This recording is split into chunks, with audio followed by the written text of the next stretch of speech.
your Sunday time.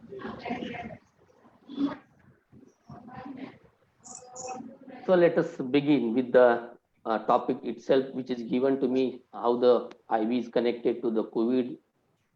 So on 30th January, WHO has declared it is a world pandemic, and then by retrospective study, it has been noticed that this has been very much, this episode has been already started in early December in Wuhan, China. So that the story has begun. And on 24th of March evening by night, we heard a famous voice of our Honorable Prime Minister Behnor Bhaiyo, and the story started for Indian continent also, or our country. So the entire country has been declared under lockdown for the 3 more weeks, and different stories or the news has been floated around this corona, this pandemic, disease aspect, mortality pattern, disease pattern, etc. And everybody has thrown into that one, especially the social media, particularly WhatsApp University. Many people, many how to call unethical people has taken in front scenario to spreading the false news that is corona of poultry is related to the corona of the human being, and drastically it has been detrimental for the poultry business as such, and the poultry is on stake, as well as there are a lot of discussion on the media itself about its myth, facts, different aspects of the COVID and coronaviruses. So a lot of news has been floated at that time, and this has resulted into huge economic losses to the poultry industry. Almost we can't imagine the poultry has been sold at the 5 rupees of the kg in Pune also. So it is a huge economic losses for the industry, and still it is going. These economic losses we are incurring because of this situation. So it is tremendous disturbance on the poultry state. So day by day the situation was worsened, and the entire world has came into this grief, and now it is a situation that the entire world has been locked down completely, and there are a lot of disturbances in many countries. Many economics has been literally wiped out of the different countries, and lot many deaths and the illness has been, and all hospital has been flooded with the patients. So lot of confusion. So, but one thing as a poultry veterinarians or poultry people or as a veterinarians, we have little bit clarity on the corona of the poultry. Wasabi is the corona of the human beings, because a lot of confusion with this corona of the human beings. Wasabi, if we take the poultry corona, lot more clarity we are having. So it is a battle between the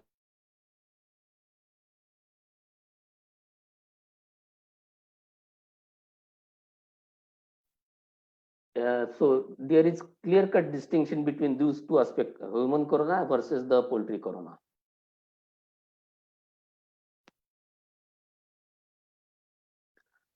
So the story begins since 1930. The first coronavirus detected in North Dakota, USA in 31. That means almost 90 years ago, we have isolated the coronavirus in poultry. And the first coronavirus in human being was isolated in 1960.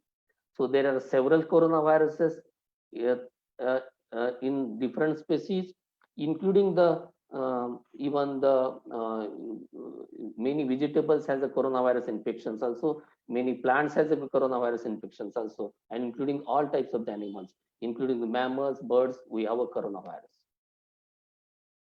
So the coronavirus family, corona particularly viruses are grouped in the 4 major groups: alpha, beta. These are the groups for the mammals, particularly these both, and the gamma coronavirus and delta coronaviruses are the coronaviruses for the avian species.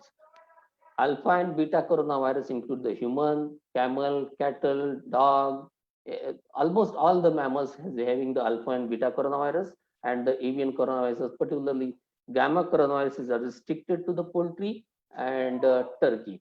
And there are delta coronavirus in the avian species, but these are restricted to the songbirds like the bulbul, munia, and thrush. So though they have coronavirus, they have this different disease expositions like the respiratory, enteric, hepatitis, almost all the organs of the body, they can go and multiply there, and this, the manifestation could be seen in different organs, and that's why the different what you call the illness has been found in different species. So it is a deceptively simple virus. दिखता कुछ और है, दिखाता कुछ और है. Though it is a simple, it is a very detrimental, very harmful virus. Is to be now established fact now. The order is Nidoviridie, family is Coronaviridae, and it is a known largest coronavirus. So almost diameter is in 80 to 100 nanometers and almost 28 to 80 kb genome size is there. It is a positive strand RNA. That means itself is Atmanirbhar on its way because it can engineer its own proteins through the host cells. So, and they have, as already mentioned, these are the four genera, alpha, beta, gamma, and delta. So the structure is typical here. The center is the typical RNA, that is a genetic material, and it is encircled by the then the helical symmetry of the glycoproteins. Then there is envelope, and there are these are the spike protein. These are which are very much important structure to have different varied variety of the coronaviruses and the manifestation of the disease and the development of the different type of the coronaviruses. So these spike proteins particularly we can deal with in little while. So this is a basically, though it is looks like the simple virus, but has a different implication and the illness possibilities. All coronavirus looks little bit similar to each other when we go to the electron microscope. So, and these particular these spike proteins are much more important, and the spike proteins which are on the surface of this virus are responsible to have getting the neutralizing antibody. Then we can help into the serotyping, and there is a tremendous diversity in the antigenic types due to the mutation and recombination in these spike proteins. We'll little bit deal on that aspect in a while. So when I mention of the complex diversity of the coronaviruses, so all the coronaviruses are being RNA viruses prone to the genetic diversity and mutation. So high rate of the mutation in all the coronaviruses is good observed. So little bit changes in the nucleotide sequence. So, and there is a weak proof reading mechanism as well as the so much errors happen in the multiplication while their multiplication. So lot of chances getting the new and new strains of the viruses are much more in all the coronaviruses. So, and there are chances of having the recombination within coronaviruses at the same time. So we can get many more strains in a same geographical area. In a host, we can get 2 or 3 more viruses at the same time. So it gives the chances to the genetic diversity, and mutations can be happen due to this reassortment, deletion, addition of these genes. So there is a lot more causes species will found in coronaviruses, and almost we are using as far as the poultry is concerned, we are using the vaccine since 1940s. Till date, we are using the lot more vaccines, so many live vaccines and inactivated vaccine being used poultry. This will also create the vaccinal pressure, environmental pressure, and there is chances to have more mutations for the coronaviruses. So these are the prone to the mutations, all these RNA viruses. So when we look at the main structure of this virus is a spike protein. And this is made up of S1 and S2 subunits, and these subunits are much more important to have its implications. So with this help of the S1 protein, the virus is get attached to the host cell surface, particularly epithelial of the respiratory tract, either it is of human beings or it is a poultry, it get attached. The S2 protein helps for this fusion, and virus get into the epithelial cells of the respiratory tract. When it gets entry, it starts multiplying. starts copying its number, and it goes to the various organs, and it has affinity for the different organs also. Not only it is get restricted to the respiratory tract, but also it spread to many of the organs like the intestine, then reproductive tract, oviduct, etc., and start multiplying. So whenever in which particular organs it goes and multiply, the manifestation we see accordingly. So particularly these S1 and S2 proteins, genes are very much important to have its attachment and the uh, production of the disease. So particularly when we look at this surface, these are the S1 and S2 glycoproteins. And these glycoproteins are different. Particularly, suppose this is a S1 glycoprotein here, and to be very precise, there are some receptor binding domain. Each S1 glycoprotein has a different receptor binding protein. When it get attached to the respiratory epithelium of either human beings or poultry, these receptor binding domain are different for the poultry, and there is some differences in the nucleic acid on this surface. So there is receptor binding domain for the poultry are different, and the receptor binding domain for the human being is different within a S1 protein. That is the main difference between the human and the poultry coronavirus. That's the one difference. So as I mentioned, it is suppose it is a respiratory epithelium. These glycoproteins get attached to the epithelium, and here the nature of this glycoprotein to attach to the respiratory tract, it is a typical. Sometimes it get very closely attached to the epithelial cells. Sometimes it's loosely get attached. Either it is a jadoo ki jappi or it is a magar mithi like situation. So accordingly, it behaves differently. So the different viruses different behavior.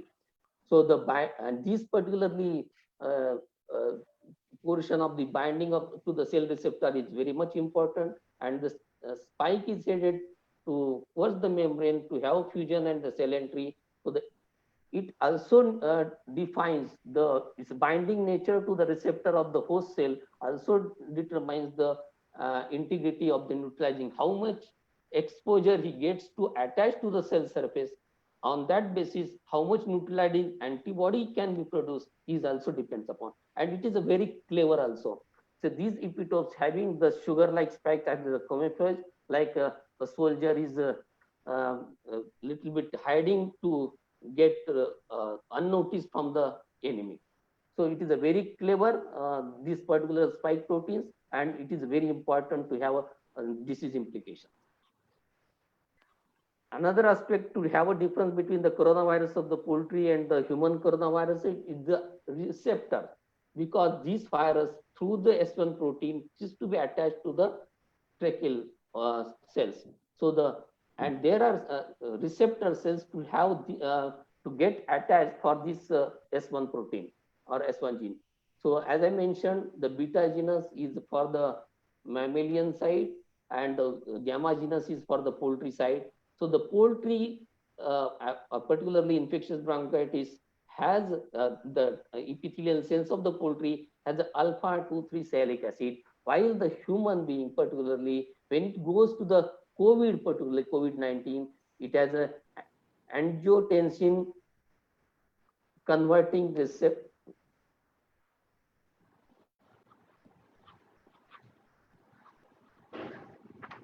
Angiotensin converting enzyme receptor 2, it is identified, this receptor has been identified for the COVID implication.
there is no such receptors which is likely to have an infection from the poultry to human beings or human beings to poultry. It is very much unlikely, or it will never happen.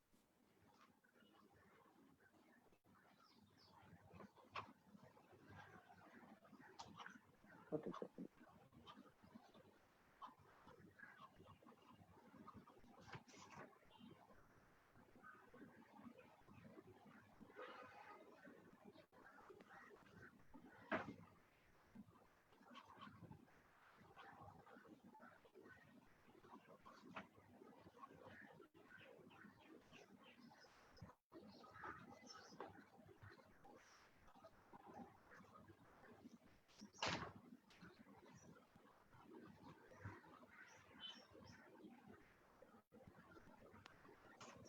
Here,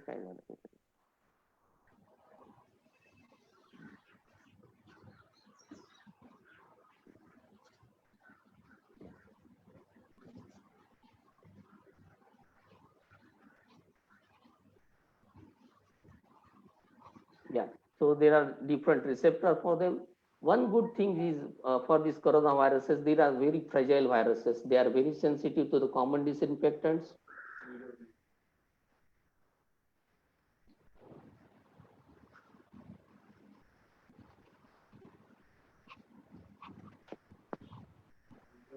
And even the normal soap water can break the virus membrane, so we can get rid of the virus infection. And the ultraviolet light disrupt the genetic material, the breaks the genetic material, and the virus get destroyed. So as far as the human coronavirus is concerned, there are almost 7 coronaviruses in the human beings who have been found till date, and there are 4 coronaviruses of the human being are very mild in nature. So they cause very common cold like symptoms, so not much worried. But later on, since 2002 onwards, these has been little bit become more serious.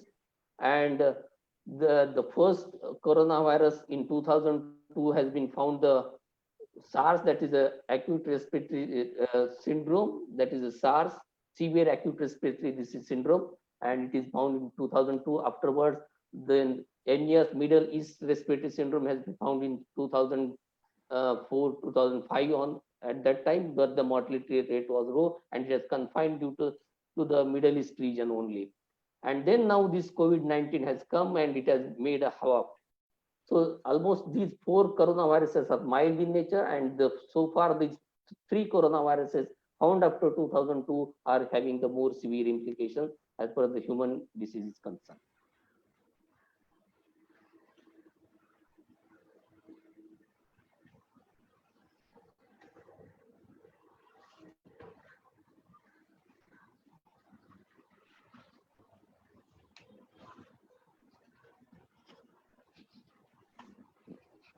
So where do these coronaviruses come from? So in nature, so there is a lot more species having, they harbor the coronaviruses. Particularly when you talk about this COVID situation, it is supposed to have this particular virus has been come from the bat sources. There are almost 1200 species of the bats which is been found till now date, and many these bats harbor the coronaviruses in large number. So, and these for the horse bat coronaviruses, particularly RATG13, is very much resembles with this COVID-19 virus. So the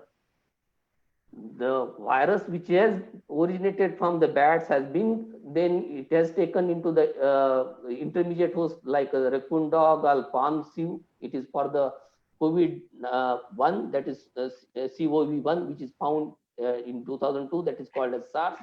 So this is a intermediate host like the raccoon dog and the palm sieve cat. It is a type of the cat. And MERS has been identified, the intermediate host is a camel in 2005, 2004.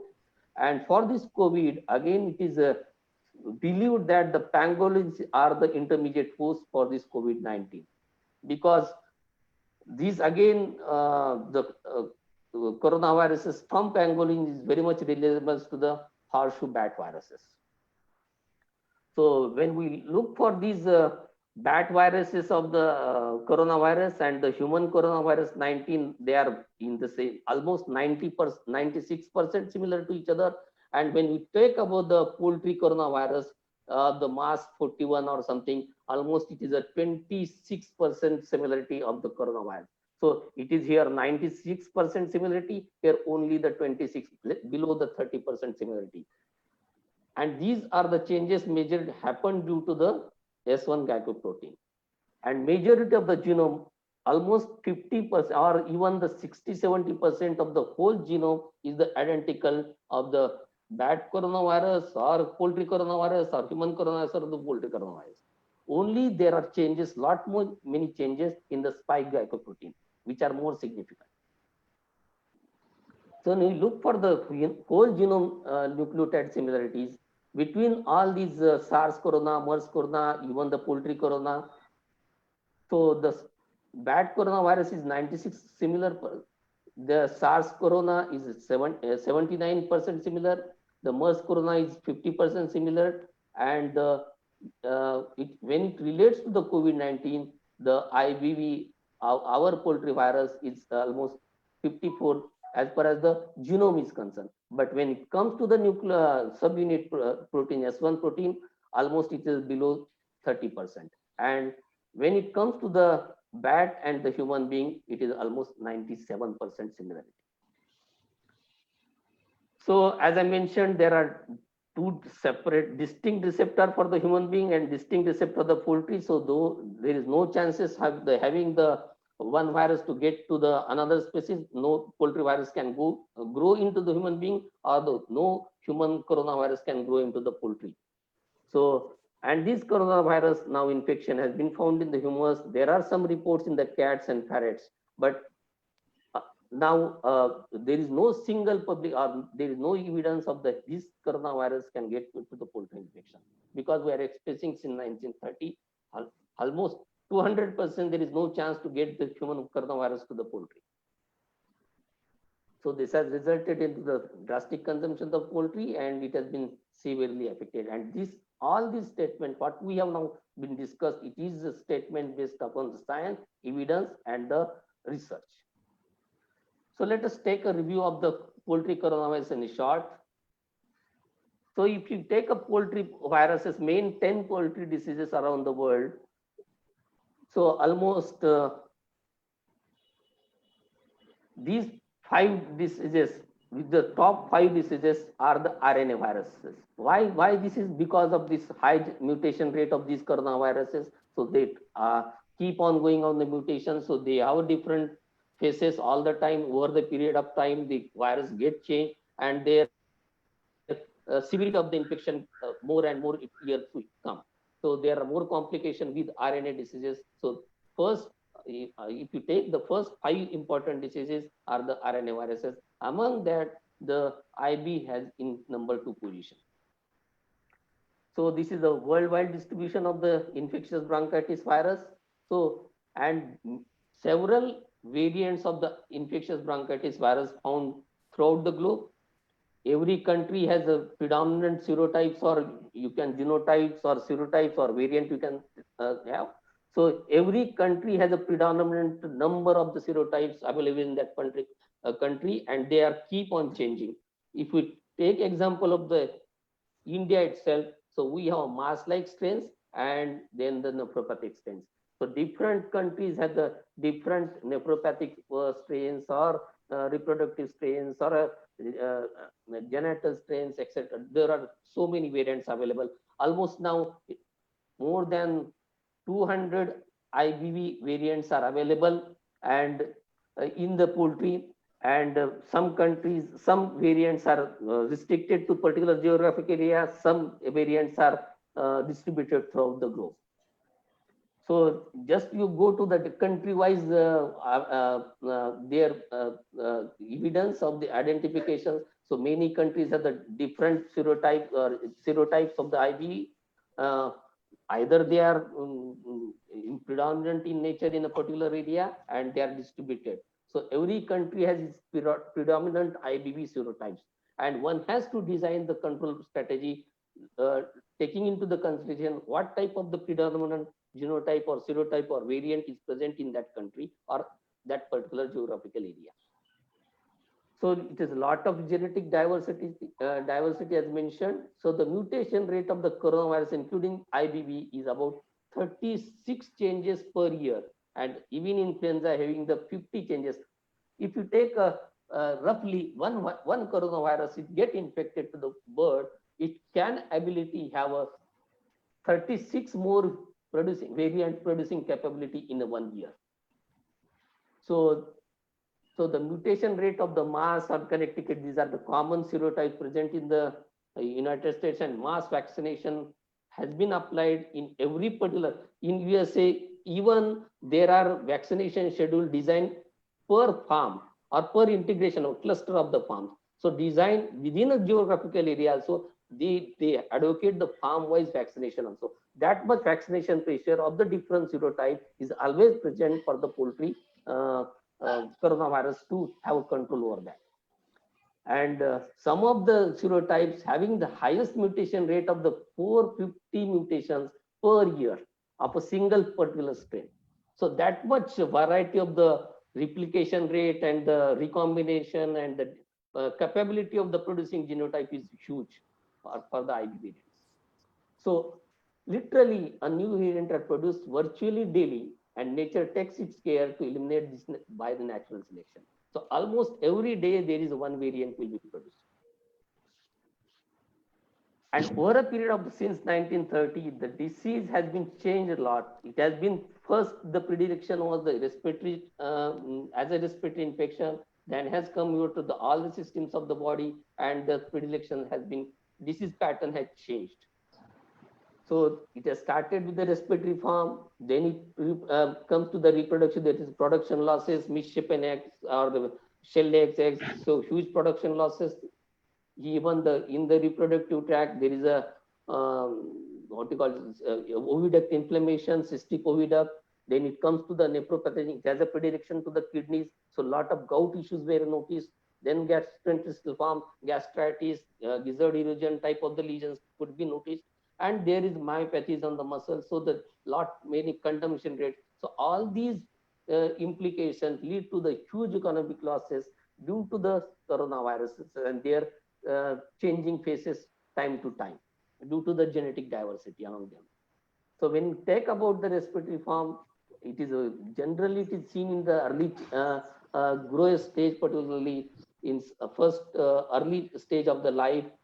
So the and almost farm is almost chicks are susceptible to this virus, and the mortality depends generally due to these particular respiratory infections. Not much more mortality, but if the secondary problems come into the picture, like the E. coli infection or other stressors like the environmental conditions, etc., the virus get upper hand, and then mortality goes up to the 25% also. And again, when it goes to the bacterial complication, we could notice the erysipelas, peritonitis, and huge economic losses. Though it is a simple virus, as mentioned, though it looks simple, it has a varied variety of the problems. Then it comes to the reproductive term. The infection has to occur in the first week of the life, and it shows its evidence when the birds get to the maturity. That means delayed we can get the manifestation.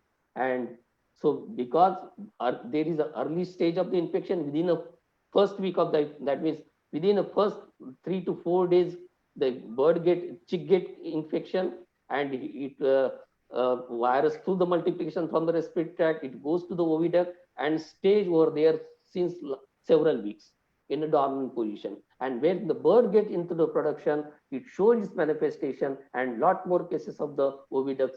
We can see the inflammation of the oviduct, cystic oviduct, it could be seen, and lead to the many huge economic losses.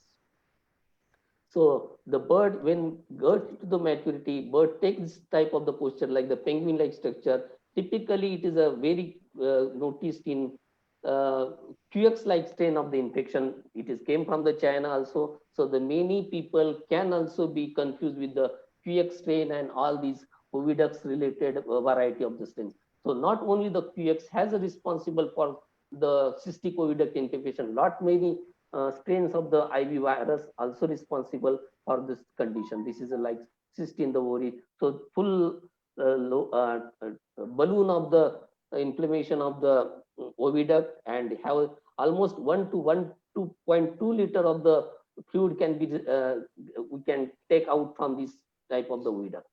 So lead to the huge economic losses.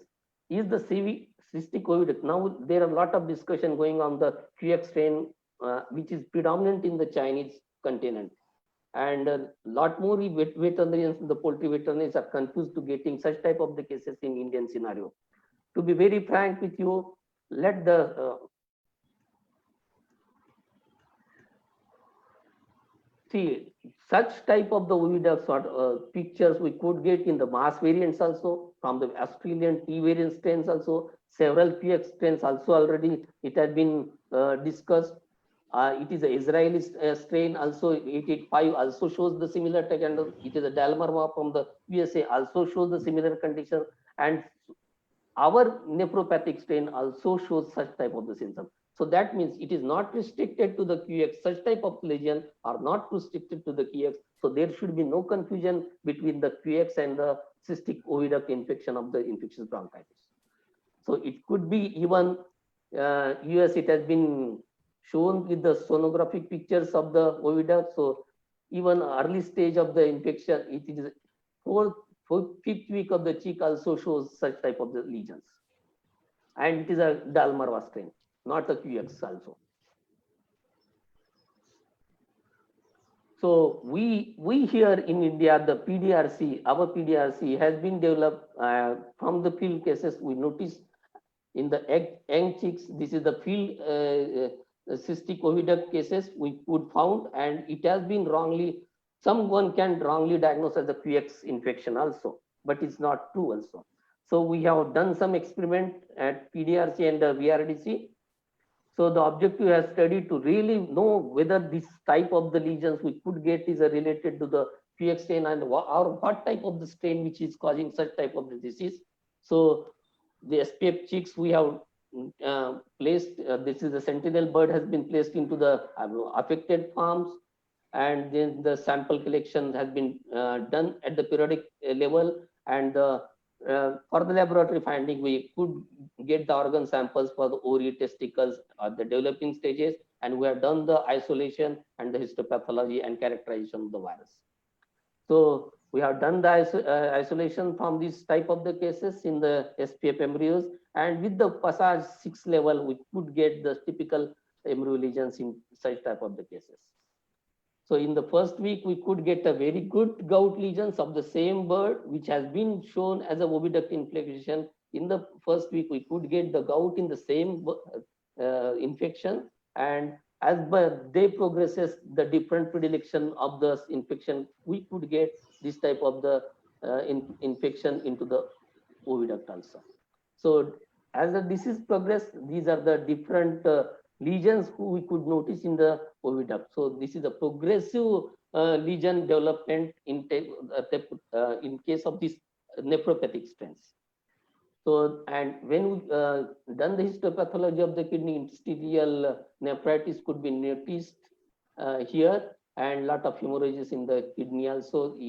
Then we have done the histopathology of the lungs, so we get the parabronchial hemorrhages, and we go in the oviduct, we got lot of cystic spaces could be noticed. So this is not so, in nutshell, all these cystic oviduct cases are not related to the QX. So one could not be having in the wrong this one footage to have identification of this type of the infection. Then there we could notice many reproduction losses also, shell eggs, misshapen eggs, and liquid albumin, that is a literally watery whites we can get. So the thick albumin is converted to the very thin watery like liquid, and lot of egg drop in egg production. Almost 70% egg production could be noted in such IB affected farms. So when it comes to the production related issues, decreasing production and the decreasing egg quality, these both are get into the disease implications. When it comes to disease production, delay in the sexual mortality. So ultimately, it is a drop in production. So smaller egg size get due to the secondary implication get the ectorectinitis mortality. This is a huge economic losses when it comes to the egg production issues. And when it comes to the egg quality issues, the internal quality of the albumin is decreased, stunted chicks, so the shell-like eggs, more cracks, deformed shells, thinner shells, non-hatchable, high peak percentage. So these, and here when it comes to the internal quality of the albumin, it get reduced. So the high mortality, embryo mortality, and degradation of the storage and the bacterial contamination could notice in such affected eggs also. So huge economic losses, as mentioned, 70% such type of the economic losses we could notice in IV infections. So when it comes to the nephropathic strains, so there are a lot of nephropathic strains available throughout the world, and these are the world known nephropathic strains in different parts of the world. So generally, when it comes to the nephropathic form of the IV virus, broilers are more affected than the layers, and male are more affected than the female, which is a well-established fact. So due to its nephropathic nature, there is an increase in the water consumption, and we could get the visceral and the articular gout due to this infection. So when it comes to the digestive part, form, we get the proventriculitis and gizzard erosions. So lot of Indian nephropathic strains, we designate them Indian nephropathic strain, that is NPR variants, and we have now gone to the patent also for these NPR varieties, which are causing the proventriculitis and gizzard. Though this comes under the nephropathic strain, they could cause the proventriculitis and the gizzard erosions. And just like the Chinese PX variant causes the diarrhea and proventriculitis. So not necessary, these type of the PX variant can cause the proventriculitis. So our nephropathic variants also cause such type of the disease. So in nutshell, when it comes to the early infection, we could get the false layer. When it comes, the infection comes into the rare stages, we get the respiratory and the kidney damage, that is gout lesions. And when it comes the reproductive level, more than 18 weeks, we get the respiratory and the production losses. So with this, all these implications, still we name it as an infectious bronchitis, because different laboratories has identified, given different names, lot many confusions on the same names. Even in the same genetic group, there are two strains has been named in a different way. So lot of confusion on the naming part also. Still, all disease implication doesn't income the varied clinical manifestations observed with the IBV infections.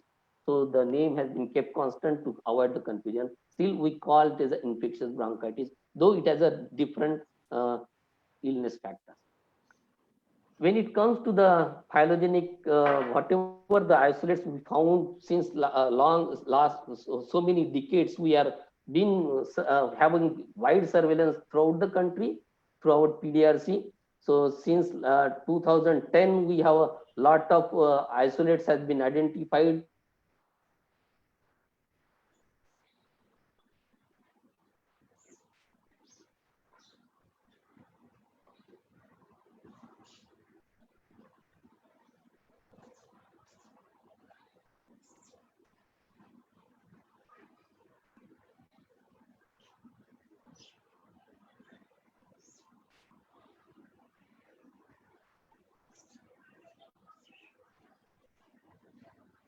Different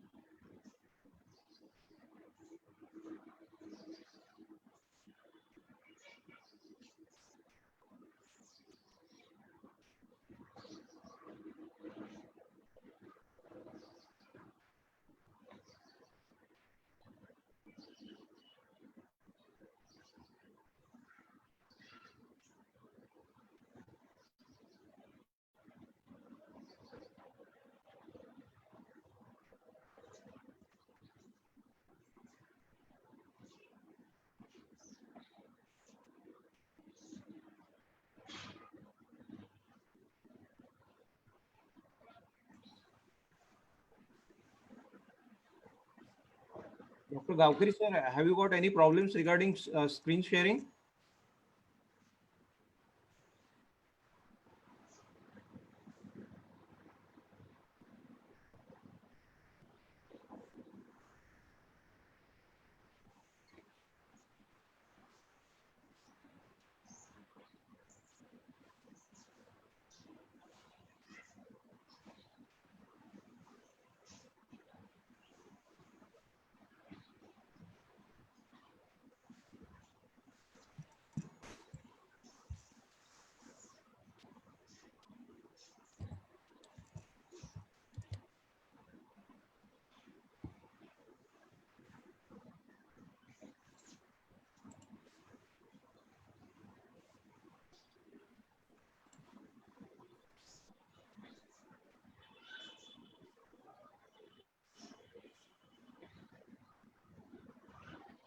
Dr. Gavkari, you are host now.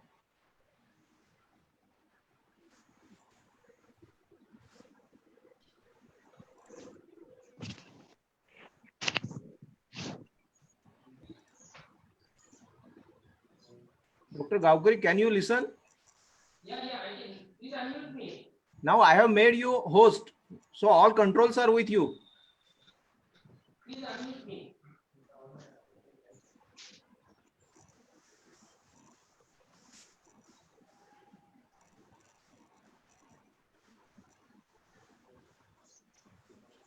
Or again, you can make me host. Yeah.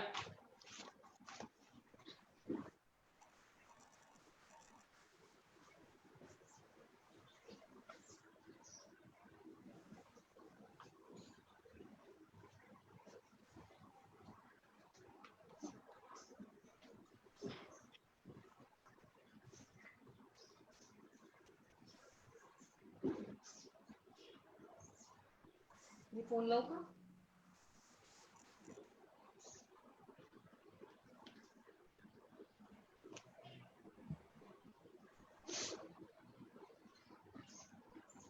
Is it okay now?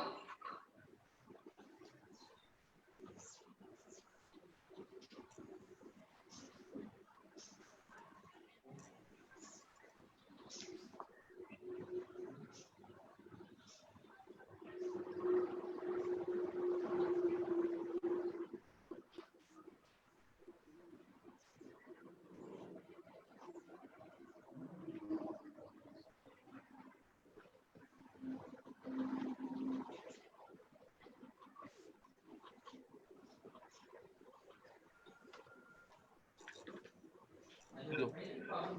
नाही तुम्ही, मी आता तुम्हाला host केलंय, सगळे control तुमच्याकडे आहे. नाही तर काय करा, मग काय करा, तुम्ही माझ्या ह्याच्या समोर, विंडो समोर जा फोटोच्या, आणि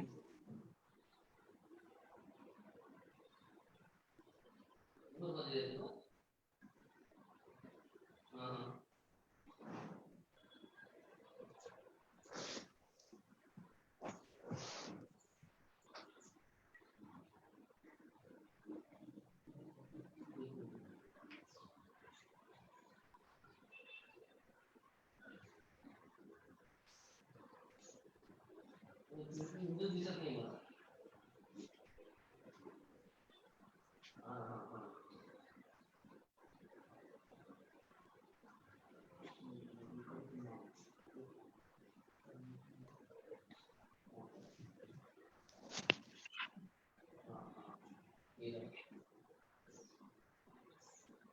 वेटिंग रूम बघा म्हणून.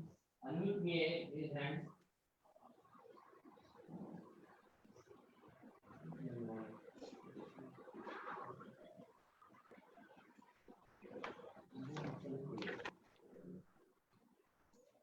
Unmute me, his hand, invite.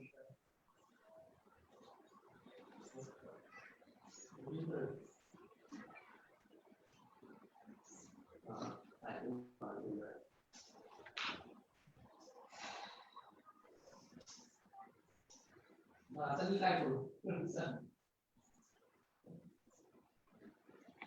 बरं, मग मी आता काय करू? ते नाही, ती पण दिसत नाही मला आता. मी अनम्यूट करू का मला? बरं. मग आता काय पहिली स्टेप काय?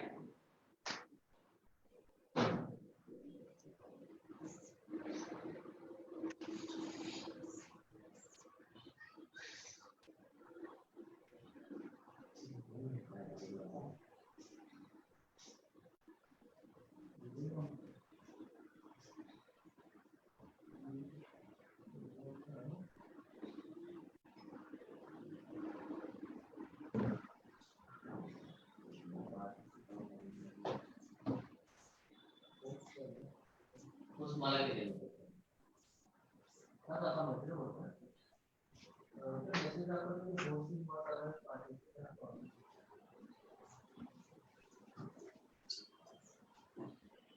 पार्टिसिपंट मध्ये गेलो.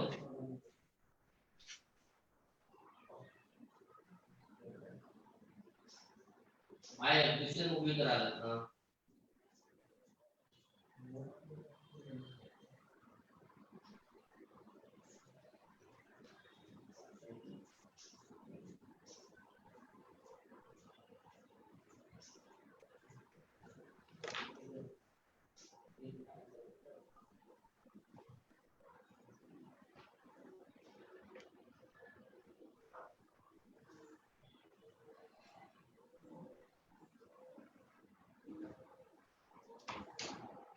हे Ram.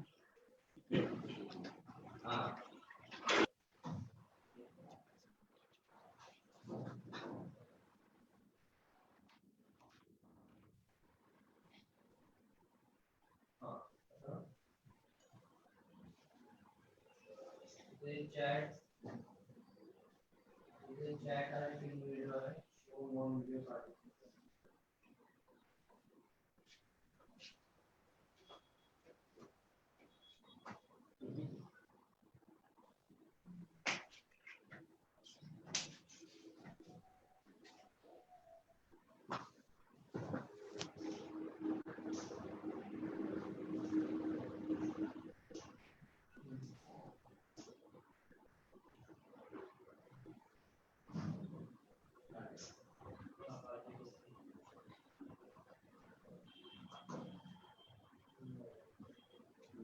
Me invite you to this hacker. Please it.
एक मिनिट तुम्ही बोला बोला. Hello hello is it clear now?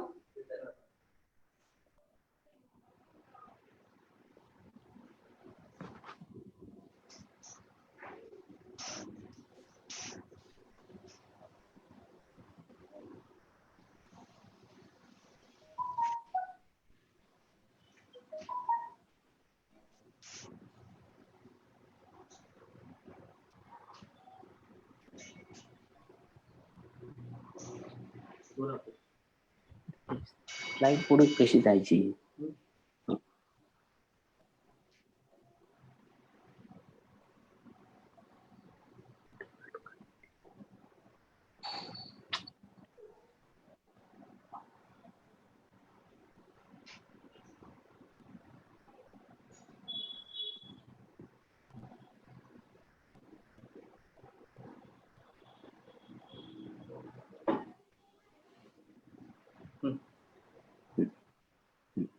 Yes. Can you hear me now?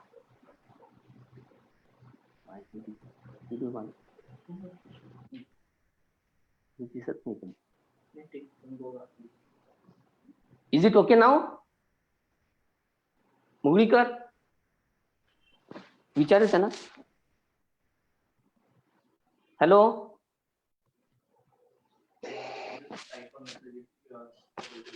बोल ना त्यांना. Are you able to hear me?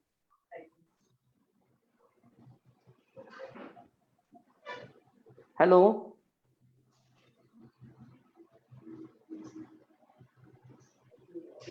Yes, yes. So these are the different strains available throughout the country, and these has been placed in different groups, particularly these three groups. So we could notice different changes in these particular variants over a period of time. Since 2013 till now, there are lot many variations in the nephropathic strains also. Not only the nephropathic, other mass strains also.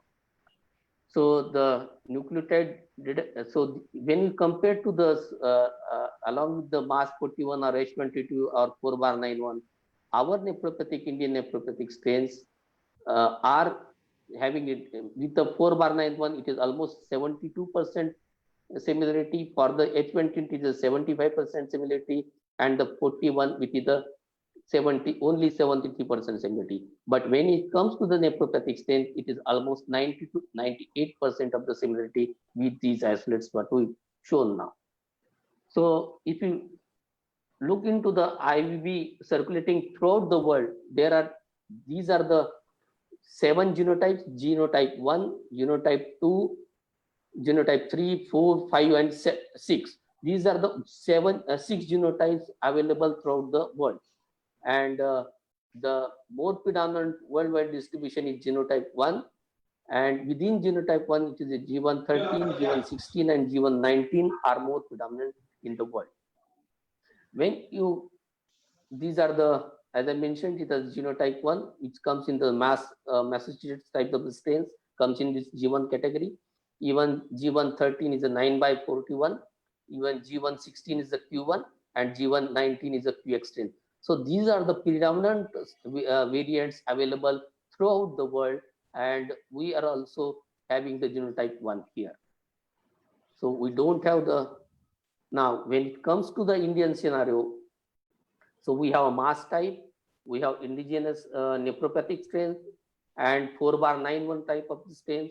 So these novel Indian nephropathic strains come into the G124 lineages. So G1 genotype has been again divided into the 17 sub-branches or lineages, 27 sub-branches, and we could observe the 24 sub-branch of the G1 genotype, that is a G124. So we have a predominant nephropathic strain in our country is a lineage 24, G124. And we have also G1 and G13 lineage, which comes as a 4/91 like strains. So within these G113 lineage of the 4/91, these are the old isolates. These are the over a period of time we have observed so many changes happen. Even the 4/91 type of the lineage also, and with the nephropathic strain also, lot many variation observed since last 2012 onwards till now. This is 2012 isolates, and more recent one, these are recent one also. So lot many variation within the nephropathic strains we observe in India.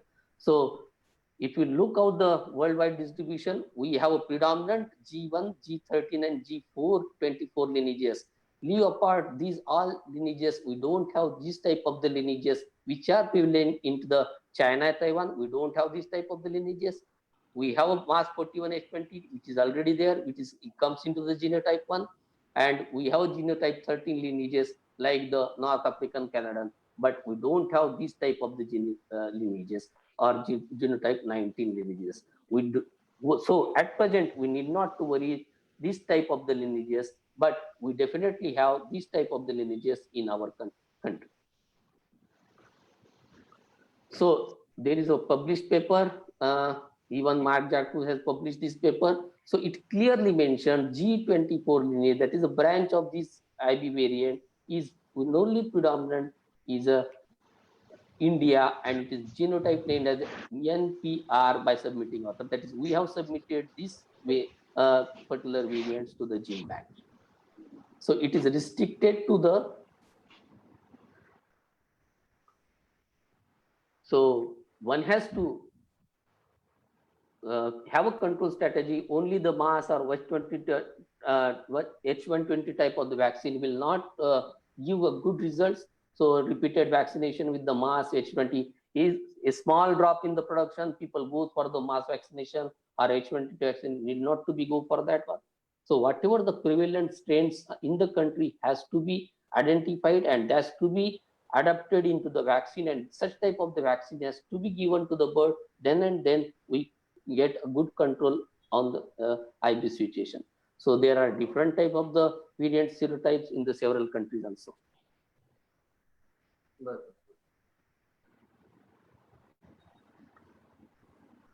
So when it comes to the IVV protection and multi-lineage approach to India, so we need to have G1, that is a lineage here, G1, then we have a G13 lineage like 4/91 or 793 or CR988, and the NPR variant is a G24 like variant. One has to, so it is a pertaining to again India. So these three only variants should be incorporated in our vaccine to have good control over the situation. So vaccine, of course, only the vaccine which will offer a broad protection in our country is having the lineage 1, lineage 13 or lineage 24. So the mass type of the strains, 4/91 of the strains, and the novel NPR strain should include into the vaccination regime. Then and then we have a good solution. So when it comes to the control strategy with the live vaccine or the live living bird, one has to give the day 1 live vaccine followed by the killed vaccine, and again it's to be repeated in the growing stage, and one more has to be given at the early stage of the production and at the midlay. So this type of the vaccination regime definitely give a good control over the IB situation in the long living bird. And if you come to the short-lived bird like broilers, one has to follow the live vaccination followed by the kill vaccination. At hatchery, we have to give the mass type of the vaccine, and within the same week, we have to give the inactivated vaccine having the nephropathic and 4/91 strains. So the key message is need not to shoot in the dark when the IB situation is concerned. Let us analyze the situation, what type of the variant in your area. So one has to include this type of the available variants into the vaccine. So to target the immunity, herd immunity, and in spite of that, we have to avoid the vaccination failures, like the no need to have a the other respiratory disease vaccines, particularly harsh vaccine at the time of the early stage of life, or there should be no bacterial infections at the present when there are bacterial infection, and we do the vaccine at that time, so it may cause the vaccination failure. And definitely there is no substitute for the biosecurity. One has to adopt the good biosecurity measure. So having the knowledge of the all types of variants in the country, including to the vaccination regime, and follow the biosecurity, have a good control over the corona situation, and need not to worry about the corona infection into the human being, which may cause to the poultry or vice versa.